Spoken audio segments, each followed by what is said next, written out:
Picture yourself being born, coming out of your mother's womb at the age you are now, at this very moment. What would be the first, absolutely your first initial reaction? If I were to open my eyes for the first time in this instant, emerging from my mother's womb, I would be overpowered by the wonder and awe of things as presents. I would be bowled over and amazed by the stupefying repercussion of a presence, which is expressed in current language by the word thing. Things. That's something. Thing, which is a concrete and, if you please, banal version of the word being. Being not as some abstract entity, but as a presence. A presence which I do not myself make, which I find. A presence which imposes itself upon me. Empirically translated, it is the original perception of a gift. One comes to understand oneself as a given, as made, and this last step within the perception of reality as things, the prime original intuition is the awe in front of this given, and of the I as a part of it. The prime original intuition then is the awe in front of a given, and the I as a part of it. First you are struck, then comes the recognition that you've been struck. It is from this idea of life as gift originates. And without this concept, everything man touches turns to dust. I open my eyes to this reality, which imposes itself upon me, which doesn't depend on me, but upon which I depend. It is the great conditioning factor of my existence. It is the awe which awakens the ultimate questions within us, not as a cold observation, but as a wonder pregnant with an attraction, almost a passivity in which simultaneously is conceived an attraction. The wonder of the presence attracts me, and that is how the search within me breaks out. And what is the formula for the journey to the ultimate meaning of reality? How can this enormously rich experience of the human heart become vivid? How can it become powerful? In the impact with the real. The formula for the journey to the meaning of reality is to live always the real intensely, without preclusion, without denying or forgetting anything.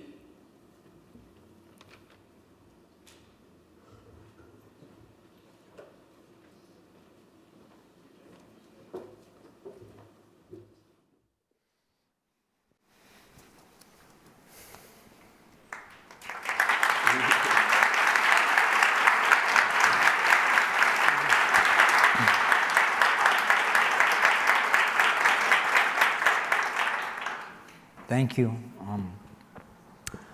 I was asked to give a brief history, a story of who I am and where I am today.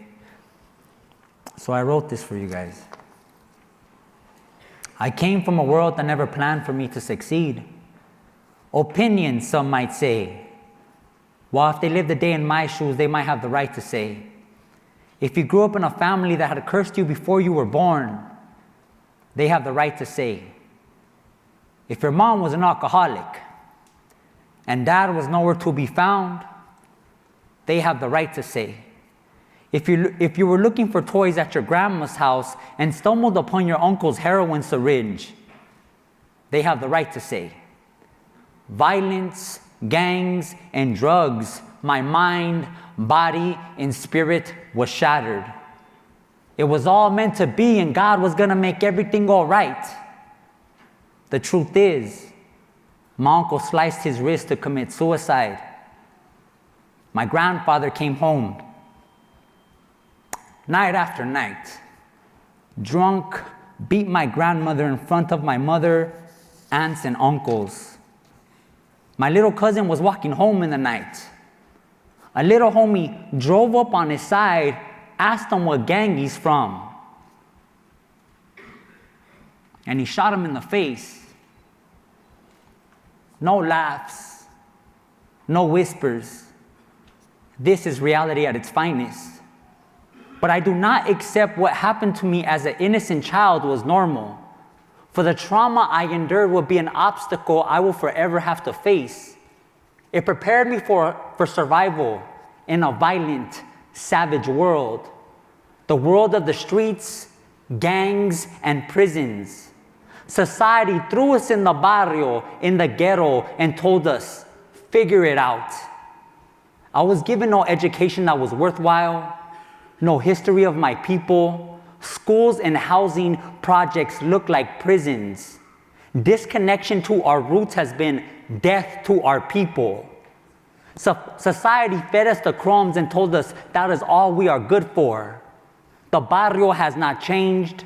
More liquor stores than libraries, more poisonous food than health food. It is easier to find the dope spot in my community than a museum or a well of knowledge.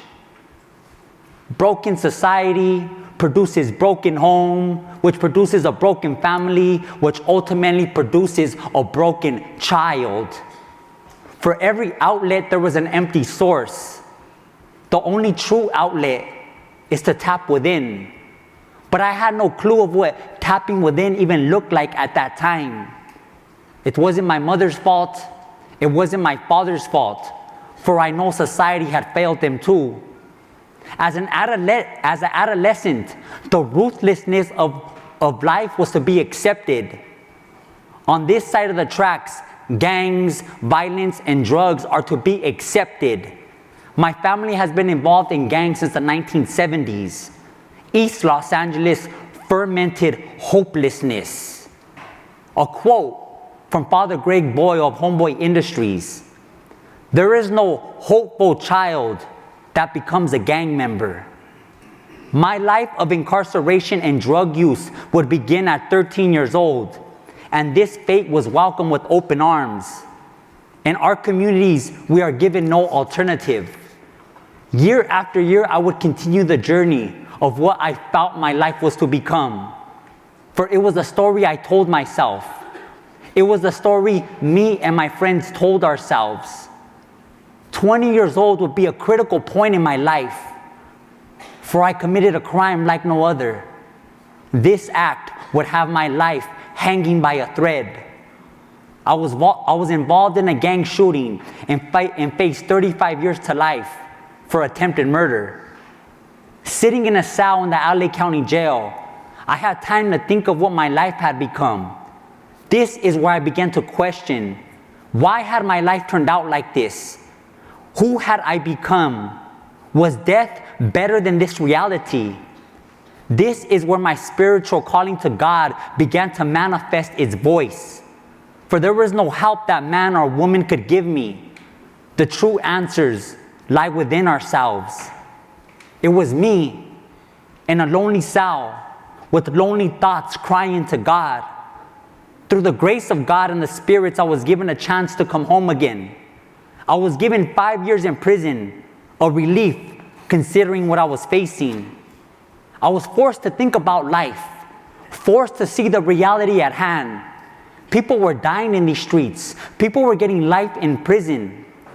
These years in prison would be a time to think about my upbringing and what the streets gave me. I would meet men who had been incarcerated for 25 years, see men throw away their life in prison gangs. My friends would continue to die on the streets.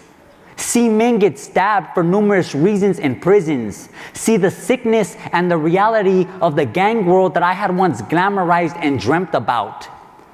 I came home a young man who had witnessed and undergone his share of reality in this cold world. For I did not know what to become, but I knew my life of a gang member and a prisoner could not continue. A felon with 2 strikes on parole was not the most welcoming situation in seeking employment. Society never let you forget about your downfalls and my chances in starting a new life. It was not welcoming. With nowhere to go, I walked into Homeboy Industries in downtown Los Angeles, seeking the help of Father Greg Boyle. Its motto, nothing stops a bullet like a job. For I did not know what this man's soul possessed, for all I was seeking was employment. I sat there nervously, waiting for my turn to be called, waiting for the world to judge me again. My name was called, and I walked into his office. I did not have no skills, not much education. See, all I had was the truth. I was 25 years old on parole, and I was tired of living a lie. I left his office with a job that day. But more than that, you see, I left with hope. I left with a belief in me I never had. For I was not just an inmate number. I was not just a name to him. I was not just a kid from the barrio that never felt loved. You see, he took that moment to talk to me. He took that moment to look me in the eyes. From birth to broken homes, to the streets, to gangs, and to prison, subconsciously we are told we are nothing. We believe we are nothing. But leaving Homeboys that day made that little flame in my soul spark again. You see, Father Greg helped me to believe in love again. For if someone else believed in me, how can I not believe in myself? For if someone else loved me, how can I not love myself? I have worked hard to rewire my mind, and I will forever work in that process to not judge my upbringing, but to simply help myself understand it. I am not ashamed and I hold no regrets, for without my suffering, I would not be here today. Thank you.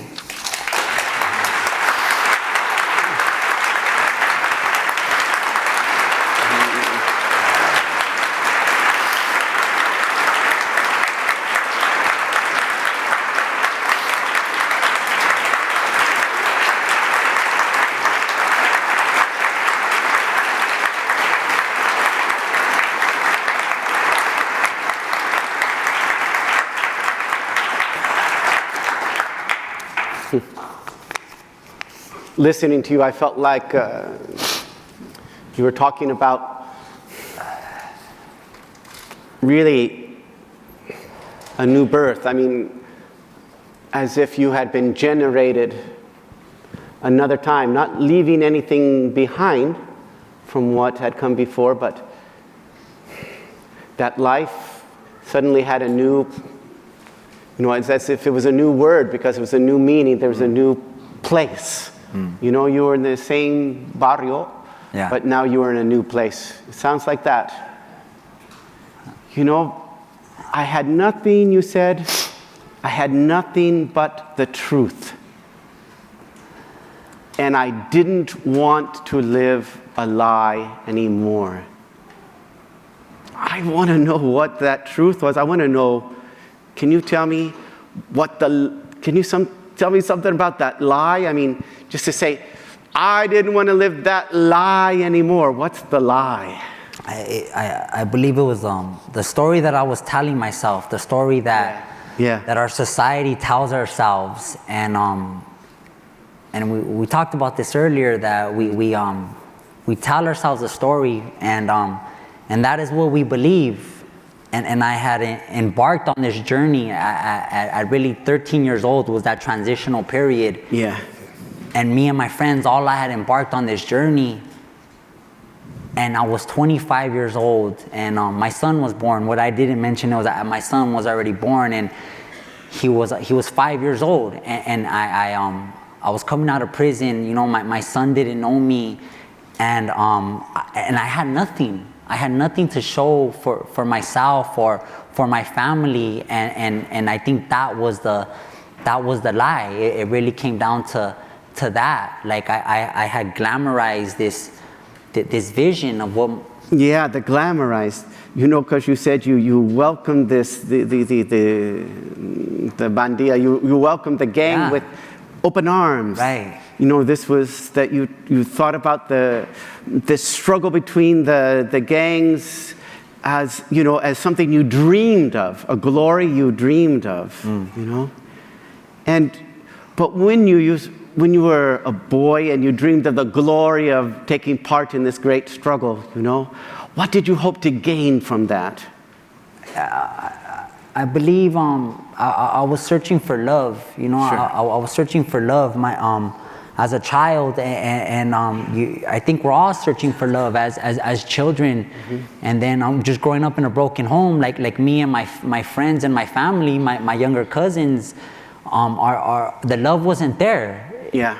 And my dad had left me, and so I didn't have the love from him. And then my mom was struggling with her own demons, so I didn't have the love from her. Yeah. So you're constantly searching, and then you turn to that age where, like, wow, I guess the streets, these young men, like, and we're all broken. The thing that we don't talk about, all of us are suffering the same way, but we don't talk about it. No, because that's weakness, and it feels like you can't win that way. Right. You can't win the struggle. So there was, by belonging to a band of brothers, right, that fought and that hoped to win and defeat their enemies, you felt love coming that way. Definitely. I believe gang members are the most lovable people. Yeah. If you think about it, a gang member will die for his brother. A gang member will die for his brother or his sister. So you have to really love deeply, yeah, in order to take that sacrifice for somebody. Yeah. You know, I'm going to insert something here.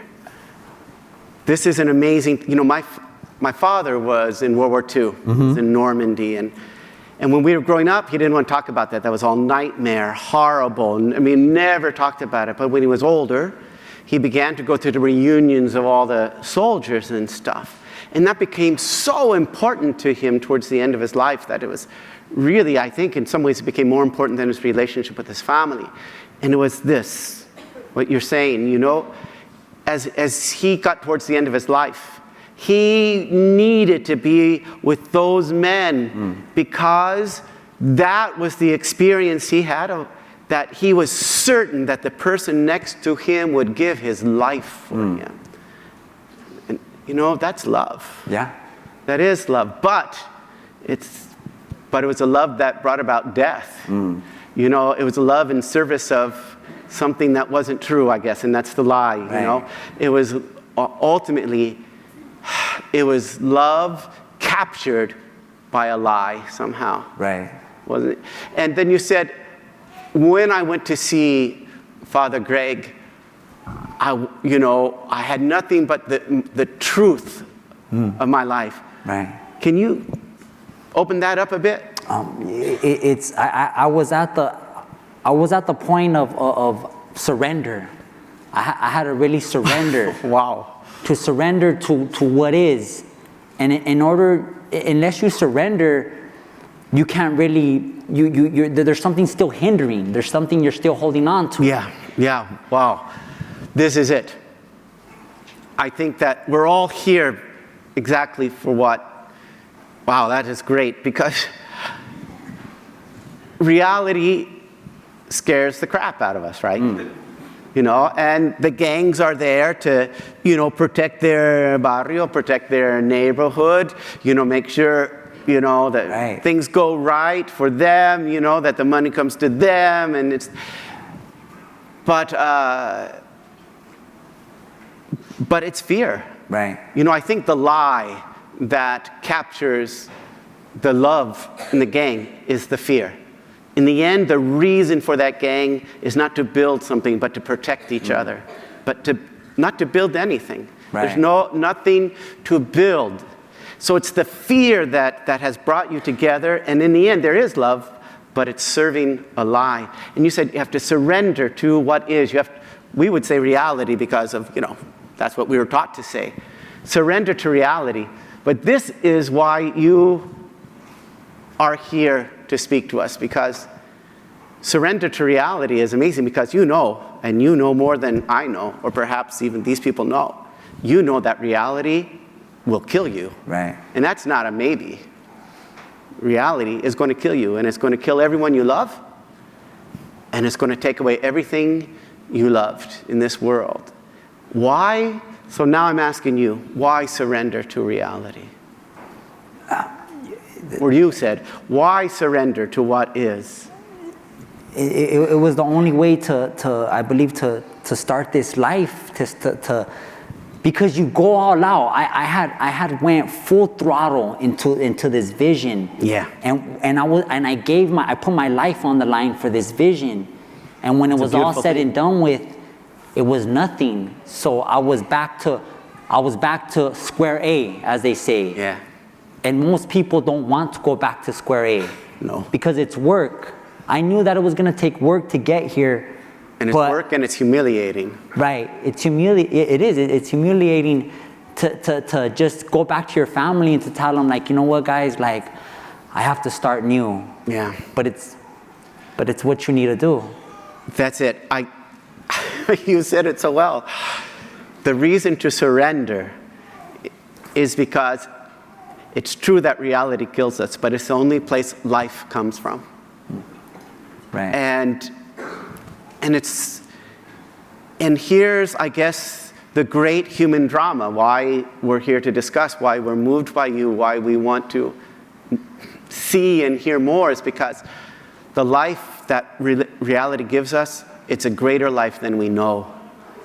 And we have to really ask for it. You know, it's not something we're going to say, thank you, you know, and put it in our pocket. We're always going to be asking for that more life, more deeper life, more mysterious life, truer life than we had before. Mamma mia. I've got a question for you. Yeah. I mean, you started off correctly talking about cursed from the womb, right? Yeah. Well, now you're a dad. And you've had children of your own who have gone through the womb of their mothers, you know? And are they cursed? I mean, you're their father. Right. That's what I'm saying. And therefore, you're the one who has to point out what the struggle is really for, what love really is, and what reality really is. How do you envision helping them look at reality and surrender? How do you help them do that, which you described your parents weren't able to help you do that? If I don't take it, like my mom and my father didn't take the reins to really shape me into this world, then the world shaped me. Yeah. Then Go on. The streets, my mother and father weren't there to let me know and to guide me. So ultimately, the streets is what guided me. And I have to be there to reinforce that story that my children need to follow the truth. Because if I don't teach them, someone else is going to teach them. Okay, this was not planned, okay? But you said the magic word for me, you know. I feel like the Jack in the Box, you know, jumped out. You know, I need to tell them the story, the true story. Right. The true story. This is it. This is, I think, what makes your acting come alive, what makes you so alive to us, is that you have discovered a true story and you are just bursting with a desire to live that true story, discover it, and tell it. And I think, you know, you had one story before and it was false because it was a story of fear. Right. It sounds like the story that you wanted to talk about, that you want to talk about now, it's the only story you want to talk about, is a story, the way you describe it with your meeting with Father Greg, is a story of love. You know, and so what is it that you want, you know, and love builds. Fear defends, but love builds, you know, because it's always more. And what is it? that you're trying to build? What is the life you're trying to build with your children, with their mothers, with your friends, with your family? Love, as you say. You're always gonna. We're not perfect. We're always gonna stumble. But I think it's exactly what you said, that love will overpower all. And as long as I get up and dust myself off and continue to show them what love is, to be there for them. And I mean, those lessons that I got from my mother and my father, like, even though they hurt me at that time, that was some of the greatest lessons, because that showed me what not to do. Yeah. No, that is one of the greatest lessons. And I think this is important, what you keep saying. You never want to leave that first part of your life behind. This is what you're always saying. We're going to leave this world. I know we're talking about death earlier. Yeah. And sometimes we hate to face it in this society, but death is going to come. I know that. I can't live here forever. And it's here. It's here. It's here. It's like this thing that's always chasing you. But I want to know, when on my dying day, on my deathbed or wherever I pass away, that I did that much.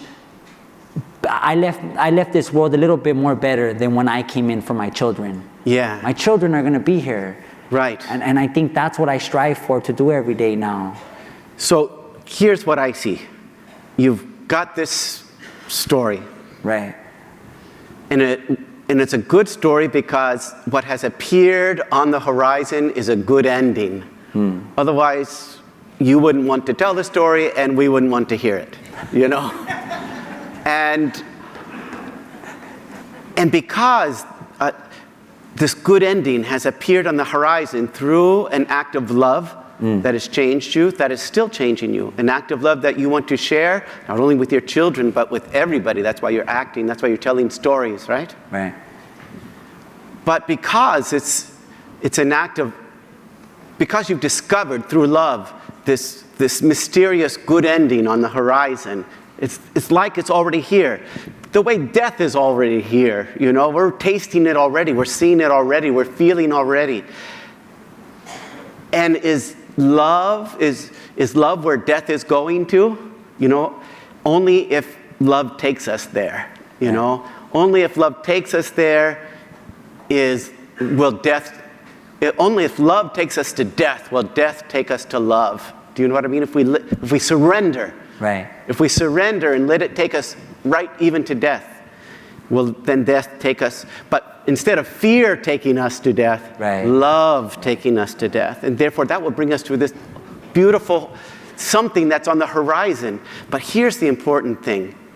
I believe that, you got out of prison. You said, "Man, we're going to do something new. We're not doing that old thing before, Right. We're doing something new." And you didn't have any idea about that. You just knew that what I was doing before, no way, no way, no way.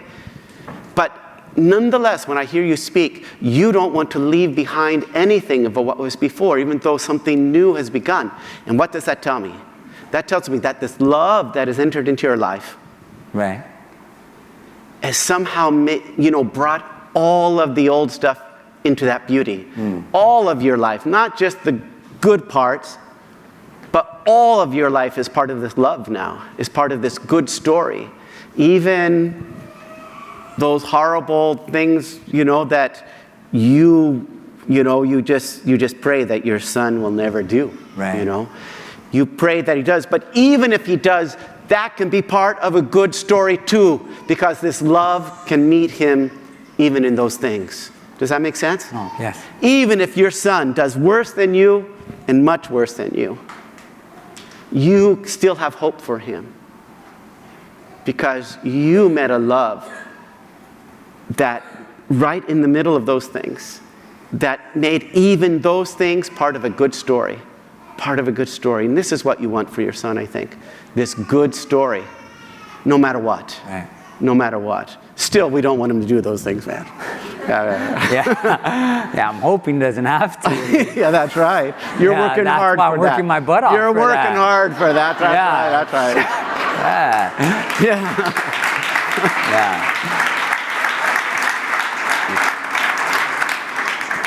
Yeah. Neither your daughters.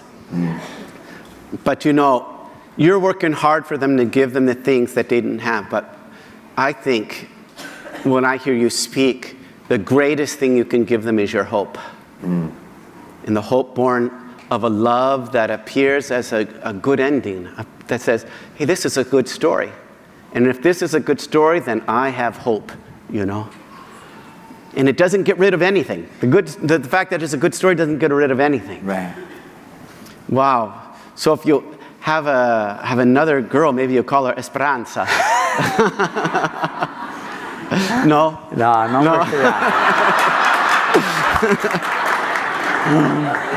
Oh, well. And I think for me, it's the biggest thing is to being of service. Like a lot of people say, like now I'm in this Hollywood world. Yeah. And I could have turned my back.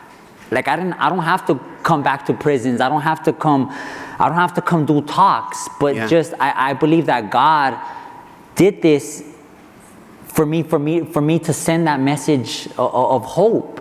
Because the reality is that our people are still suffering out in this world, and that's right. And what good is this love? What good is this insight if I keep it all for myself? That's why we're here tonight. To be of service. That's it. That's service. To be of share service. the hope. Yeah.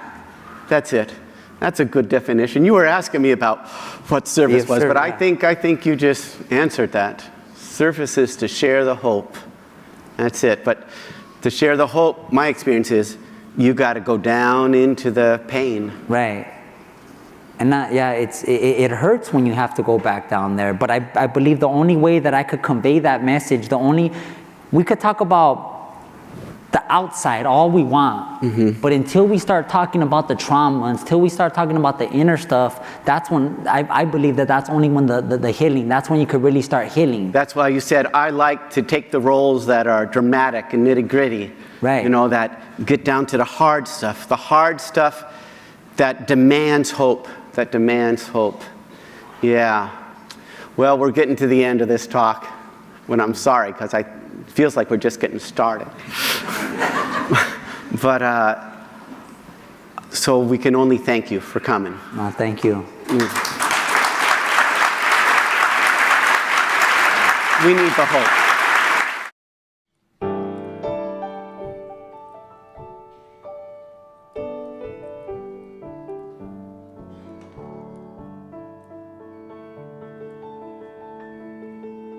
The birds they sang at the break of day. Start again, I heard them say. Don't dwell on what has passed away or what has yet to be. Yeah, the wars, they will be fought again. The holy dove, she will be caught again. Bought and sold and bought again. The dove is never free. Ring the bells that still could ring. Forget your perfect offering. There is a crack in everything. That's how the light gets in. We asked for signs, the signs were sent. The birth betrayed, the marriage spent. Yeah, the widowhood of every government. Signs for all to see.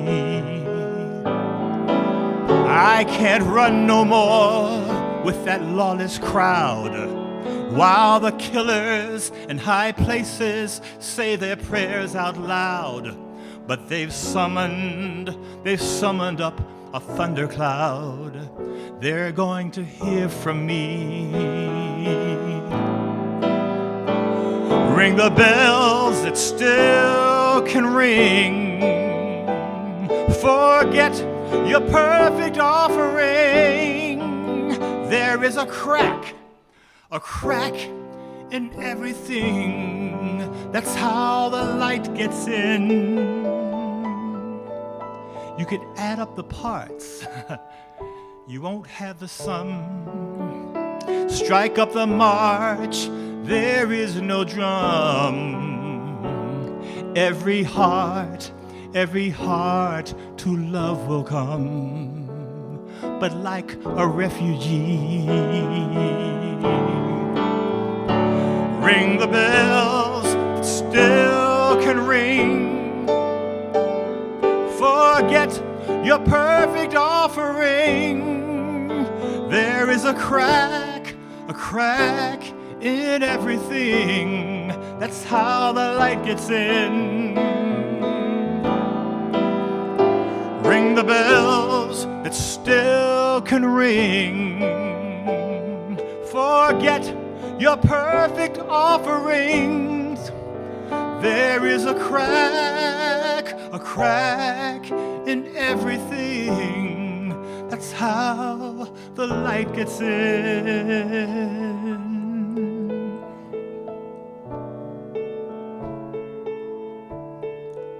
That's how the light gets in.